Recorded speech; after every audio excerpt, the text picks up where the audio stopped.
High, আমি অনামিকা আর welcome back to my another mini vlog. সকালে ঘুম থেকে উঠে একটু ব্যালকনিতে বেরিয়েছিলাম। বাইরে বেরিয়েই দেখি এত সুন্দর একটা ফুরফুরে হাওয়া দিচ্ছিল, তবে আকাশটা কিন্তু মেঘলাই ছিল। রান্নাঘরে ঢুকে দেখি মা রান্না করছে, তাই ভাবলাম একটু হেল্প করে দিই।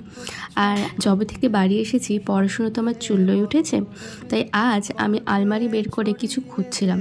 কি খুঁজছিলাম বলো তো? আমার একটা পুরনো ডায়েরি, যেটার সাথে আমার অনেক অনেক অনেক স্মৃতি জড়িয়ে আছে। হ্যাঁ, আমি অনেক ডায়েরি লিখেছি, তবে এই ডায়েরিটা আমার খুবই কাছে।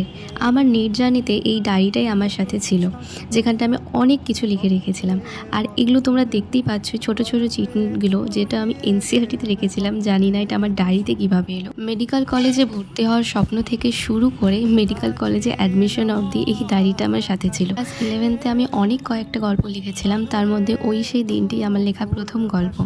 হোস্টেলে পড়তাম তখন, আর হোস্টেলে সবার কাছে এই গল্পের ডায়েরিটার ক্রেজি আলাদা ছিল। তবে এখন না আছে আর ডায়েরি লেখার শখ, শুধু রয়ে গেছে ডায়েরিটি আর তার সাথে অনেকগুলো স্মৃতি।